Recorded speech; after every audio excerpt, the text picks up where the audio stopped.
আমাদের আহত এবং নিহত পরিবার আমাদের এই দাবিগুলো আমরা দ্রুত বাস্তবায়নের জন্য আপনাদের মাধ্যমে সরকারের কাছে উপস্থাপন করছি।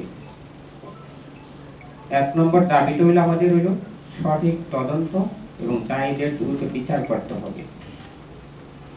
2 নম্বর যে দাবিটা আছে, ক্ষতিগ্রস্ত পরিবার সমূহের ক্ষতিপূরণ, যেটা হলো আমাদের একটা রায় হয়ে রিট পিটিশন হয়েছে। অ্যাডভোকেট জয়নাল আবেদিন সাহেব আইনজীবী, উনি একটা রিট করেছেন। ওই রিটের যে বাস্তবায়ন করার জন্য 2 জন বিচারপতি ওইটা রায় দিয়েছে, এবং এই দাবিগুলা যখন শিক্ষা উপদেষ্টা এবং মাননীয় আইন উপদেষ্টা বিদ্যালয় পরিদর্শনে গিয়েছিল, তখন কিন্তু আমরা ওখানে আহত বা নিহত পরিবারের কোনো সদস্যই ছিলাম না। আপনারা আমার মতন যারা সাধারণ জনগণ, তারাই দাবিগুলো তুলে ধরছে এবং তারা সেখানে এগুলো সম্পূর্ণ দাবি মেনে নিয়েছে। তো আমরা সেই দাবিগুলোর সাথে একমত পোষণ করছি। সেই দাবির ভিতরে এই ক্ষতিপূরণের কথাটা উল্লেখ আছে। এই ক্ষতিপূরণটা দ্রুত বাস্তবায়ন করার জন্য আপনাদের মাধ্যমে আমরা সরকারের কাছে উপস্থাপন করার জন্য বিনীত অনুরোধ করছি। তৃতীয় দাবিটা হলো, যারা গুরুতর আহত আছে বা যাদের সব সময় ট্রিটমেন্টের প্রয়োজন হবে, তাদের প্রয়োজনীয় চিকিৎসা ব্যবস্থা, সেটা সরকারি হাসপাতাল হোক অথবা সিএমএসএ হোক, যেখানে হেলথ কার্ডের মাধ্যমে তাদের স্থায়ীভাবে আজীবন একটা চিকিৎসা ব্যবস্থা গ্রহণ করার জন্য। চতুর্থ হলো দুর্ঘটনা আহতদের পুনর্বাসন।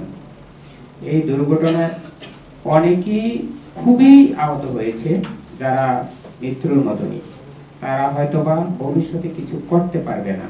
তারা যাতে কারো বোঝা হয়ে না থাকে, তাহলে তাদের পুনর্বাসনের ব্যবস্থা করা হোক। পঞ্চম দাবিটা হলো আমাদের পৃথিবীর ইতিহাসে বা বাংলাদেশের ইতিহাসে শিক্ষা ক্ষেত্রে, শিক্ষা প্রতিষ্ঠানে যুদ্ধ বিমানে এতগুলা মানুষ নিহত হয়নি।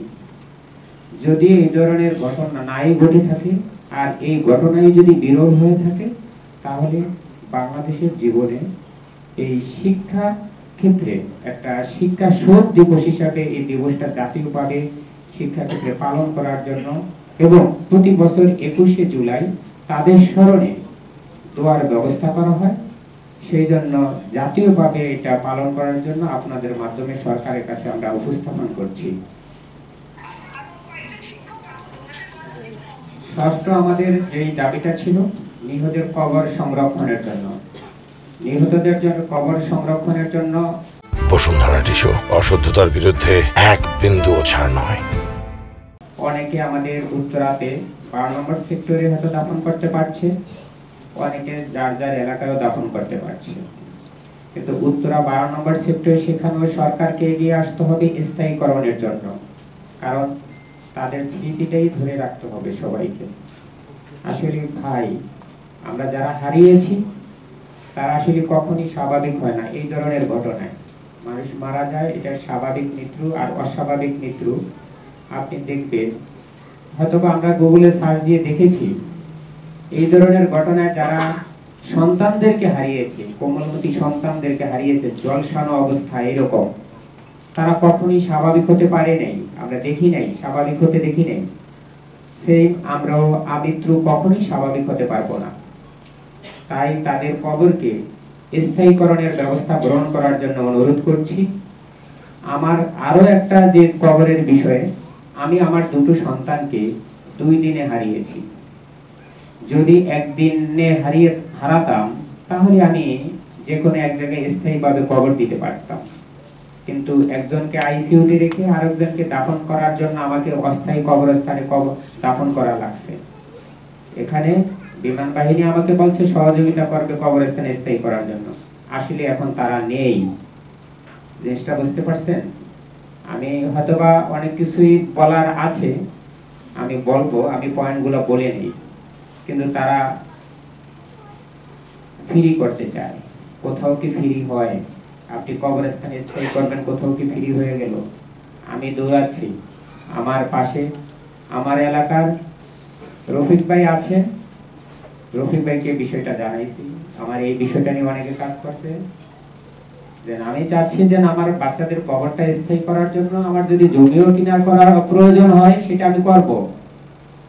আজকে আমি ফেনীতে যাচ্ছি, যাদের পাশে ওই যে কবরস্থানের পাশে জমিটা, সেটা প্রয়োগ করে আপনাদের সামনেই বললাম, কিন্তু সরকার বা স্কুল কর্তৃপক্ষ বা মাইলস্টোন ওভারঅল তো এখানে বিমান বাহিনী দায়ী। আমার বাচ্চারা তো স্কুলে পড়তে গেছে, স্কুল তো আর মারে নাই হিসাব করলে। তাদের যুদ্ধ বিমান জনবহুল এলাকায় এসে ফালাইছে, এই বাচ্চাগুলো মরছে। কিন্তু তারা যে আমাদেরকে এতটুকু পুনর্বাসন করবে আশ্বাস দিল, কিন্তু আসলে আজকে 2 মাসের বেশি অতিবাহিত হচ্ছে, এখন আর তারা ফোনও ধরে না, কথাও বলে না, তাদের দিন শেষ এখন। তো আমার কবরস্থান স্থায়ীর ব্যাপারে আমাদের সকলের, যাদের কবরস্থান উত্তরা 12 নম্বর সেক্টরে দাফন করা হয়েছে, তাদের স্থায়ী করার জন্য আপনাদের মাধ্যমে আমরা সরকারের কাছে দাবি জানাচ্ছি। 7 নম্বর যে পয়েন্টটা আছে, ভাই এরা তো শিক্ষা অর্জন করতে আসছে বাচ্চারা, এরা তো কারো বিরুদ্ধে মিছিল মিটিং এগুলা করতে আসে নাই ভাই। এখানে ছাত্র শিক্ষক যারাই আসছে, সেখানে আপনি কি ঘটাইছেন?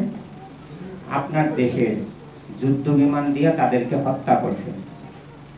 এখানে যদি আগুনে পুড়ে মারা যায়, আমরা এখানে মেজরিটি হয়তো বা মুসলিম ধর্মাবলম্বী আছি, মুসলিম ধর্ম মতে যারা আগুনে পুড়ে মারা যায় তারাও কিন্তু শহীদ। যদি তাই হয়ে থাকে, এখানে তো পাইলট শুধু শহীদ হতে পারে না, শিক্ষক হতে পারে না। এখানে যে কয়জন লোক মারা গেছে সবাই শহীদ। অতএব সবাইকে শহীদি মর্যাদা দিতে হবে, সবাইকে গেজেট দিতে হবে, এবং সবাইকে শহীদি যে সুযোগ সুবিধা সেটা দিতে হবে। এবং সবাই কিন্তু একটা ইউনিফর্ম পরা ছিল, শুধুমাত্র বিমান বাহিনীর পাইলটে যে ইউনিফর্ম পরা ছিল তা না, একজন শিক্ষকও কিন্তু সেখানে ইউনিফর্ম পরা ছিল, একজন ছাত্রও কিন্তু ইউনিফর্ম পরাই ছিল। তাহলে একজন পাইলট যদি মনে করেন শহীদি মর্যাদা পেতে পারে, একজন শিক্ষক যদি পেতে পারে, তাহলে সবাই পাবে। স্কুলের যিনি আমাদের সহকারী ছিলেন, স্টাফ ছিলেন, সেও শহীদি মর্যাদা পাবে। তো আপনাদের মাধ্যমে আমরা এই বৈষম্যটা দূর করার জন্য, আমরা বৈষম্য চাই না। ইতিপূর্বে দেশে বৈষম্য বিরোধী আন্দোলন হয়েছে, ছাত্ররাই করেছে, তাহলে কেন ভাই আজকে ছাত্ররাই বৈষম্যের শিকার হবে? যেখানে বৈষম্যের জন্য দিন দিন পৃথিবীতে আন্দোলন চলছে যে কোনো ঘটনার জন্য। তা আমরা এখানে বৈষম্য চাইনি, এখানে সবাই শহীদি মর্যাদা দিতে হবে। এবং আমরা আরেকটা দাবি করেছি, যেটা হলো নিহতদের স্মরণে উত্তরাতে একটা আধুনিক মসজিদের জন্য। এই মসজিদটা ইচ্ছা করলে ছাত্ররাই করতে পারে, শিক্ষা মন্ত্রণালয় উদ্যোগ নিলেই একটা মসজিদ করতে পারে। ভাই এটা তো জনস্বার্থে, অথবা আপনিও নামাজ পড়েন, আমিও নামাজ পড়ব, সবাই পড়বে জনস্বার্থে। তো আমরা সর্বশেষ যে ইয়াটা ছিল, সেখানে একটা মসজিদ নির্মাণের জন্য সরকারকে বিনীত অনুরোধ করছি। এটা কিন্তু খুবই সহজ, এটা ফান্ড সংগ্রহ করাও খুবই সহজ, কারণ শিক্ষা মন্ত্রণালয় একটা প্রজ্ঞাপন দিলেই ফান্ড হয়ে যায়, এটা কোনো অসুবিধা নেই। এবং ক্ষতিগ্রস্ত পরিবারের যে ক্ষতিপূরণের জন্য আমরা অলরেডি কিছু জেনেছি যে বিভিন্ন ব্যাংক, বীমা, আর্থিক প্রতিষ্ঠান এবং দাতা সংস্থাগুলো কিন্তু অনুদান প্রদান করেছে, কিন্তু আমরা সরকার থেকে আমাদের কোনো সবুজ সংকেত বা কোনো কিছুই দেখছি না। আপনারা এখনো জানেন যারা আহত আছে হাসপাতালে, তাও এখনো কাতরাচ্ছে, কিন্তু তাদের কিন্তু অতটা কেউ খোঁজ খবর নিচ্ছে না। তো সর্বশেষ যে দাবিটা ছিল, আমি এই পর্যন্ত আপনার এই দাবিগুলো আপনাদের মাধ্যমে উপস্থাপন করছি। আসলে এই দাবিগুলো কিন্তু আমাদের না, আপনারাই কিন্তু উপস্থাপন করেছেন। আমরা নিহত পরিবারের কেউই ছিলাম না, রিট করার জন্য কেউই ছিলাম না, শিক্ষামন্ত্রীর কাছে বা অন্য কারো কাছে যাওয়ার জন্য এগুলো কেউই ছিলাম না। বাট তাদের দাবিগুলাই আমরা পুনরায় আপনাদের মাধ্যমে সরকারকে স্মরণ করিয়ে দেওয়ার জন্য আসছি এখানে। ইনশাআল্লাহ আমাদের যদি আরো ভবিষ্যতে প্রয়োজন হয়, আপনারা আমাদের পাশে থাকবেন।